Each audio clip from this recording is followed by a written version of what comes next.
Hey friends, welcome back. I'm Stacy Bellward, the host of the Connected Families podcast. Welcome to our community. We are people committed to pursuing God's grace and truth for ourselves, and then daily working to pass that grace and truth on to our children. I'm so glad that you are here. Well, today we're leaning into a question that I know resonates with lots of hearts this time of year. And that question is, should our family homeschool this coming school year? Well, for some of you, this question comes right at the very start, at the beginning. Your kids are little and one is about to start kindergarten. You're wondering, should we homeschool? But for others, it comes maybe after a really hard stretch. Maybe your child has been struggling in their current school and you're sitting with this big decision. Well, whatever the reason is, what I love about this episode is that today we're going to use the Connected Families framework to guide your decision, to use it as part of our thinking. We know that every family is different and every child is different, and we want to support you in making the choice and whatever choice that works best for your family. Well, I've got two wonderful friends joining me today, and these women know the journey from inside and out, not just as coaches, but as homeschooling moms who have lived it for years. First, we have Marni Love. Marni is a former public school teacher who has now been a home educator herself for 16 years. She's a homeschool mentor and a Connected Families certified parent coach. She helps train our coaches in training. And when she's not doing all of that, you'll find her enjoying life with her husband, Eric, and their three sons out in the beautiful mountains and beaches of California. I'm jealous about that, being here in Minnesota, Marni. Well, and also joining me is Amy Nyvall. Amy is also a Connected Families certified parent coach. She lives near Portland, Oregon, where she homeschools her three kids and leads a vibrant Charlotte Mason homeschool community. Amy and Marni are both available for coaching, and I will have links to all of their information in the show notes. You know, between the two of them, they've walked this road personally and now support hundreds of homeschooling families through their coaching. They bring so much warmth, wisdom, and real honesty to this conversation. I'm so excited to welcome both of them back to the Connected Families podcast. Welcome, Amy and Marni. Yay. Hey, so happy to be here. So good to have you guys back. I mean, the two of you have been on so many episodes that I really couldn't even start naming them. So y'all, if you want more from Marni or Amy, you're going to have to just search their names on the podcast and you'll find them all. There's loads.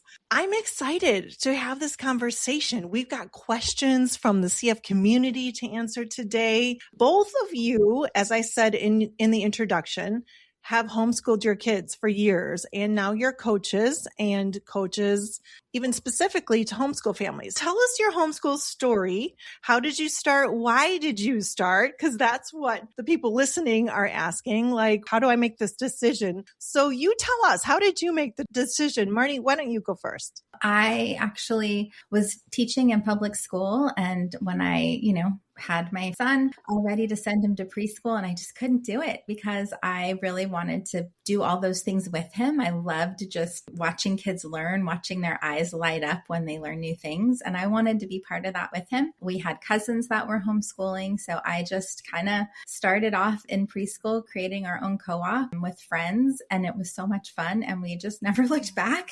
So we have homeschooled all the way through. I have two boys in college now, and it's really hard work, but the best work I've ever done. Amy, how about you? What's your story?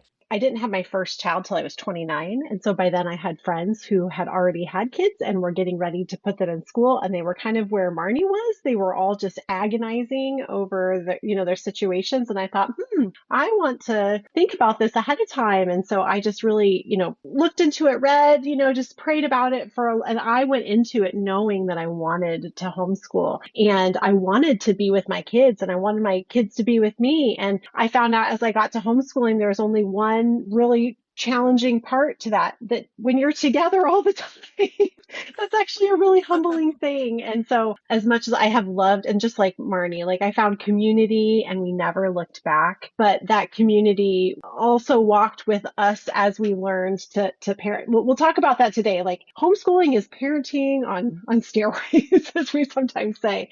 Yeah. And that can be challenging at times. And so I was really grateful for Connected Families to come alongside us, sometimes when it felt challenging. I've said this on the podcast before, but I'm the product of homeschooling. I was homeschooled way back when it was actually illegal in Wisconsin. And my parents were part of the parenting cohort that were going to the Capitol and getting it legalized. And so I grew up as a homeschool kid. Not all the years. I went from public to private, and my own kids were in private school. I love all the ways that parents choose to educate their children. But today we want to talk about this question of, should I homeschool? Because we know there's a lot of parents wrestle with the question. So let me ask you guys first, as you know from your own experience, what beliefs and wrestlings do you hear that parents are having as a decision like this? Yeah, I think they feel overwhelmed by all of it, wondering if they're equipped, fear if they're going to screw this up. I hear a lot of anxiety about socialization from parents until they start getting into it. But I think at the beginning, it feels really daunting. There's legal requirements, there's curriculum, there's so many things, right, that go into this. It's really a job. It's a job that we're taking on to educate our kids. And so I think parents just are wondering, can I do this? Can I do this is a good question. I had a mom recently ask me, she actually said to me, here's what I'm wrestling with. My child might need homeschooling, but I don't know if it's a good fit for me. Like, can I do it with my own personality? Amy, what would you say to somebody like that? Yeah, absolutely. I think that's always the question that we're asking, what's going to work for my child and what's going to work for me? And I think that's a really, interesting part when we look at team problem solving in the framework. We're saying, how can we do this together so that it works for you? And what's important to you and what's important to me are both highly valued. And so those are really important conversations. And I think a lot of us have to weigh through that. But that's so incredible about homeschooling is there's so many options. There's so many ways to go about it that with a lot of thoughtfulness, oftentimes parents can get the support that they need, and so can the student. Okay, I'm going to go off script a minute here because I know that both of you and myself, I love homeschooling. It's wonderful for so many families, but I just want to ask the question, is homeschooling not the right fit for some families? Let's be a little balanced as we start. What would you say, Marni? Yeah, I think I often say not every family can homeschool and not every family should. There's a lot that goes into making the decision. And I think if a parent is feeling like there's foundation work, we talk about that a lot, and they don't have the bandwidth or space to take it on, that's valid. And that's an important point. So I think there's seasons too, right? So even if you start off homeschooling, it doesn't mean you're a lifer like me. So there's all different ways to do homeschooling, and you also don't have to do it in a typical way. I think there's just lots of opportunities and options out there for all different kinds of families. If a parent's doesn't have the capacity or ability to do all the foundation work, what did you mean by that? Yeah, I think if a parent is in fight or flight a lot themselves and they're just really struggling with their own nervous system regulation, then that would be an opportunity for growth before you take on something like this, because it is, Amy kind of talked about it. It is a lot, on your nervous system all day. And so I think it's really important that you're entering in being able to do some of that self-regulation, making sure that you're in a good place in terms of being able to regulate, because you're going to need to co-regulate with your kids throughout the day too. And that's a lot.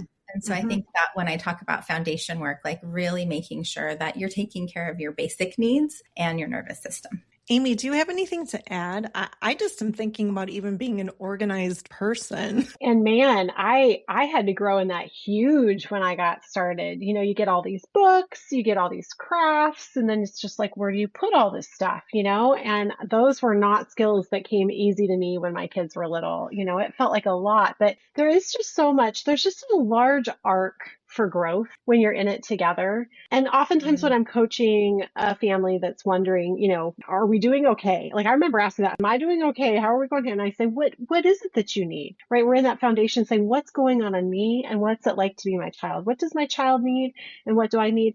And I feel like especially when the kids are young, there are so many beautiful ways to learn of getting outside and like literally like the amount of schoolwork that needs to actually be done at the table when the kids are young is actually quite small. So that's important to realize. All the learning can happen outside, doing nature clubs, right? Doing like art and crafts. And there's so many different opportunities to grow. I echo and I affirm everything that Marni said. But even if we are working on our foundation, and that was me in those early years, I was working and I had to find ways that I could give myself the space that I needed and grow in my foundational skills, but then also provide what my kids needed. What I'm hearing is that if parents are asking the question, is this right for me? There's some setting up of the systems. What's going on in me? What's the deep work inside of me that needs to be done to be ready to be there for my kids all day long? What else could they do, Marni? I mean, do you have more to add to that deep internal work?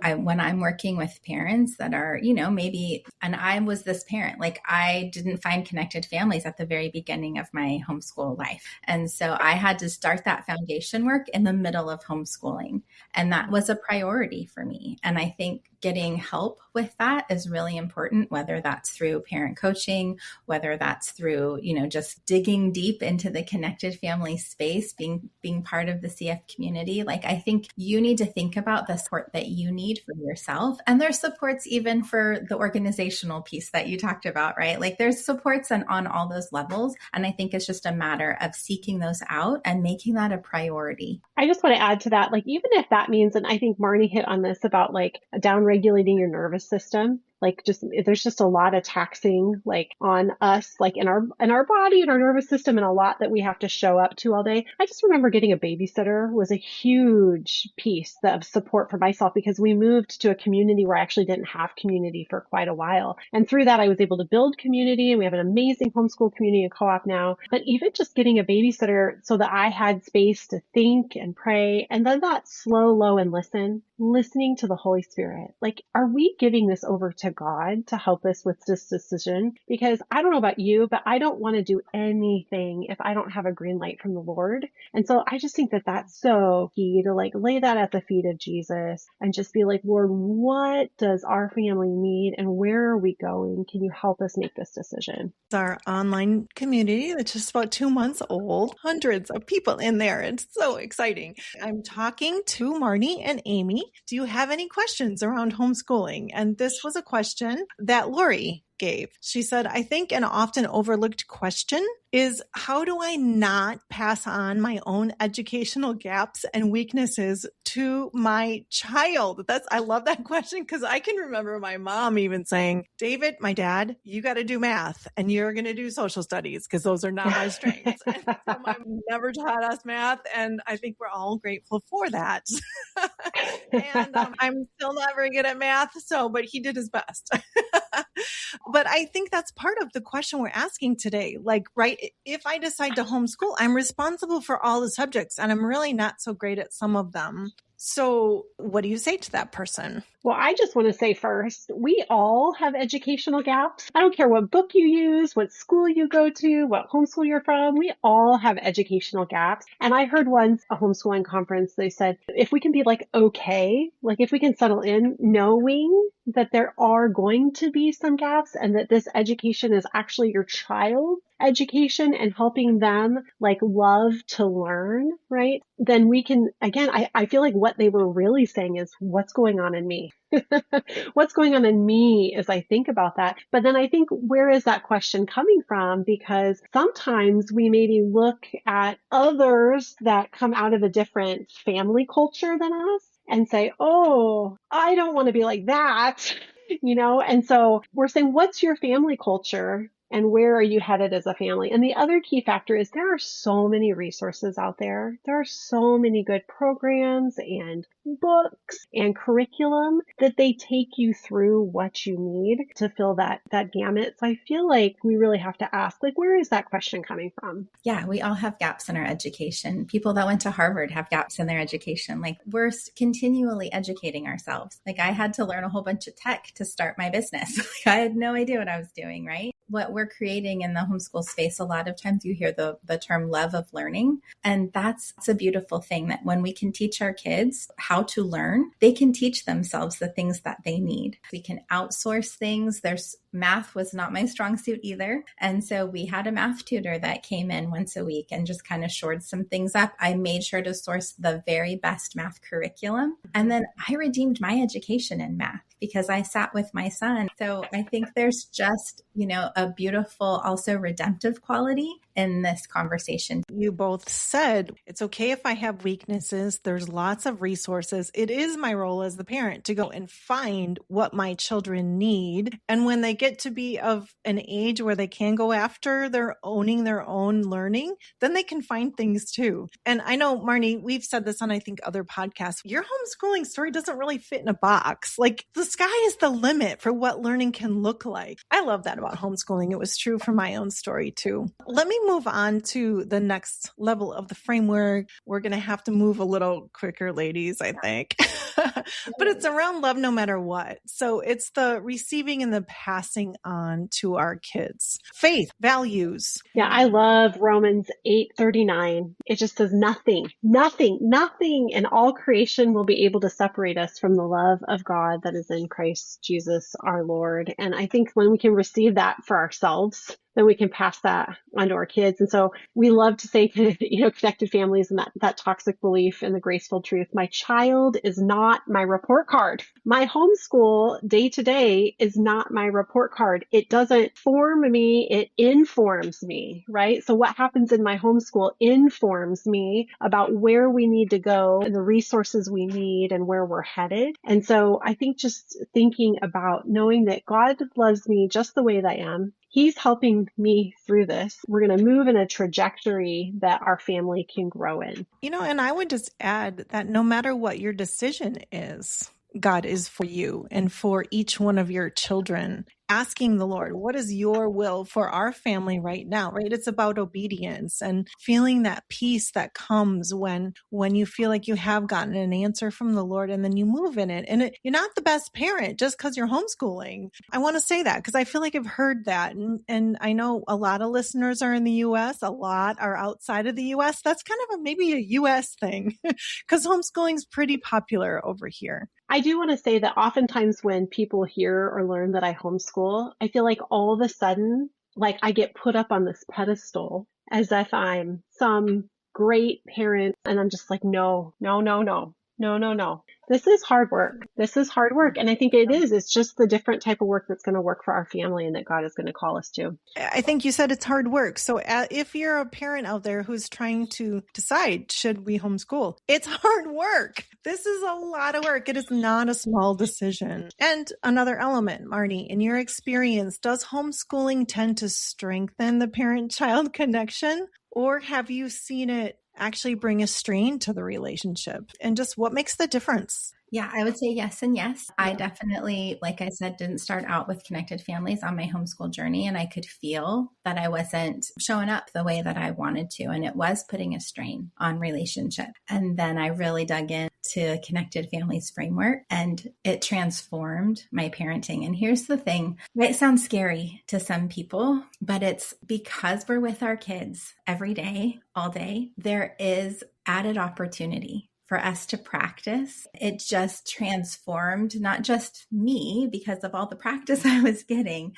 but it transformed my family. And so I think if you have that growth mindset and you have that dedication to your parenting, then it can strengthen. but you have to really be a student of your child. You have to also put in, like we were talking about, that work, right? Use the framework every day. And so I think, yes, it can be very strengthening if you have the tools in your toolbox. It can also be really beneficial for siblings. You get a lot of practice with the conflict resolution skills. And so I think if you put the work in, like we keep talking about, it can strengthen. I'm going to go to a break. When we come back, a few more questions from the CF community. Hold on, ladies. We'll be right back. Hey friends, I want to take a quick moment to tell you about something I think a lot of you are going to love, especially if you're already homeschooling or leaning in that direction. We know that homeschooling is hard, holy work, and every family hits moments of overwhelm. The good news is you don't have to navigate them alone. That's exactly why Amy and Marni, the two coaches from today's episode, created a course made just for homeschool parents like you. It's called Homeschool Discipline, where you can learn from two experienced homeschool moms and Connected Families certified parent coaches who have lived these very challenges many of you may also be facing. You can gain more wisdom, peace, and confidence through this course for your everyday homeschool challenges. In the course, they'll help you move beyond those daily power struggles by fostering genuine connection and nurturing your child's confidence. You'll learn how to connect before you correct, how to coach your kids toward real responsibility, and how to create the kind of peaceful, joy-filled learning environment that you've been longing for. The best part, it's $28. And if you're ready to trade some of that tension for connection, oh, I love the rhyming there. We'll drop all the details in the show notes for you. You can go check it out. All right. Well, Marni Love and Amy Nyvall, thanks for being on the show today. We're talking about the question, should I homeschool? Is homeschooling right for our family? And we've already talked through two layers of the framework. You're safe with me. The question, what's going on in me? And you are loved no matter what. We want to move on with Marni. When you're helping a parent think about their child's unique calling and gifts, how would you coach me to build the environment that gives those gifts the most room to grow? Yeah, I think in the homeschool space, that's an amazing opportunity because you can provide what your kids need on an individual basis. And I think, like we've talked about before, it's that circle of support too. And so there's so many resources, Connected Families. I've done many small groups with Sensitive and Intense course. And that really equips parents to be able to provide for their sensitive and intense kids for those gifts to shine in the right environment, right? Creating opportunities for movement, creating opportunities for regulation, having those conversations. And when a kiddo feels safe and their nervous system is regulated, they can learn even more. And so I think as homeschoolers, we have that opportunity to create the environment for each individual kiddo and also to bring in support people. Like we're not in this alone, right? So we can bring in different experts and, different people that are needed to help our children to also have their gifts shine. It's like the creativity that we mentioned earlier. The sky is the limit. The learning can look in so many different ways. Like I actually remember, I think my dad had more fun teaching us like Native American Indian like lessons and building teepees and beading and all these things. Had a lot of fun together doing that unit. And that's the thing, right? You can really tailor homeschooling to each of the kids. And that's a beautiful part of homeschooling. Well, I want to ask another question that came from the CF community, and I'm going to send this one to you, Amy, afterwards. But I'm just so grateful for the CF community. Parents are in there, and everybody has some level of knowledge about the framework. And everyone is working to implement it in their lives, right? That you are safe with me, you're loved. And so as parents are bringing their questions, they're wrestling with them and the answers to them all from the framework. Well, this question is from Miriam. I love Miriam. She's so active in there. She says, a very energetic and people-oriented daughter. However, the The question of what's the best environment for her development remains present for me and my husband. So my question is, what are the benefits, like the religious values that might outweigh the costs, which would be less social engagement for homeschooling her? Like, I get that, right? Amy, what would you say? Yeah, I think those are really good questions to ask. Like I said, there's just this huge arc of opportunity to think through that and to try new things. And so if you're asking those questions, you're doing a really great job of getting started, because I think asking curious questions, and then even like the team problem solving component, right? Like what is important to my kiddo and what's important to me. And so you can just try. There's so many things that are available to us today, probably compared to when you were homeschooling, Stacy, right? So many communities. And so I think too, we can look past just the curriculum. We can start looking at our church community. We can start looking at what things are available in and around our community. I'll tell you, when we first moved to Oregon and we were homeschooling and we knew no one of my favorite things to do was actually to look up the different holidays. Like, why do we do Valentine's Day? Oh, there's a Saint Valentine's. He was actually a Christian martyr. Okay, well, let's read about that. And then we would actually make Valentines for all of our neighbors, and then we would deliver them. We did that on St. Patrick's Day, and we did Santa Lucia Day. And we just had the best time. We might even drive into town and take things to people. And so we found ways to serve our community, and we'd write out prayers for them. And it was just a really neat way to reach out, and we'd pray for the people that we were delivering them to before we got there. And so you could just see, right, we're learning about the world, we're baking and creating with our hands, we're engaging them, our neighbors. And so I think that you can say, what brings joy? What sparks joy? What's going on in my child? Like, what sparks joy in them? And what is within my capacity that I can do? And you put those things together, you ask your child. Sometimes I'll take a couple things that I'm not sure. And as long as I can give them an option that whatever they pick is going to be a good choice for our family, we can give them some autonomy to make healthy choices and have some healthy power in the process. The creativity that parents have as homeschool parents is just fun. I have lots of stories. The question is, how can homeschooling help with building motivation and responsibility? This is a rough one. The responsible question is hard. You're the teacher and the parent,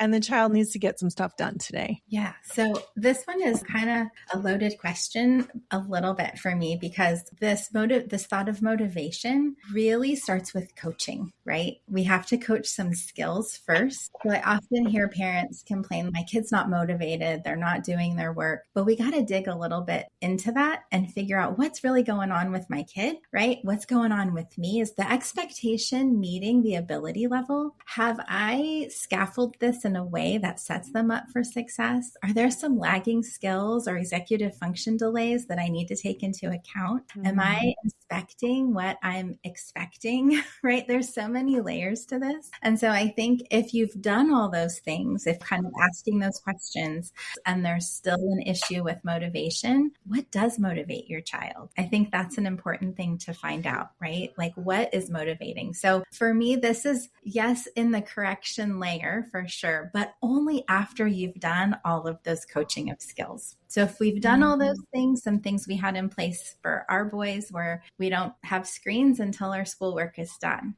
but then that's on me to check it, right? So I have to also be motivated to do my end of that work. And so I think that's modeling for our kids too. Like, how are we modeling motivation for them? So for me, this is like that question that has coach and correct, like kind of layered in piece by piece. Troubles me a little bit when I hear this question, because I feel like, but have you dug into this to figure out what's going on under the surface? Do you mean, Marni, that we can't just expect our kids to just really want to do math and spend the 45 minutes filling out all 35 questions in detail with showing their work and turn it into you with like a happy face, like, here you go, Mom, here's my math for the day, and then do that every single day without being told? I love it. I think you answered the last CF community parent question that I had. Actually, there were two that I was going to combine from Danelle and Meredith, and it was around internal motivation, how to get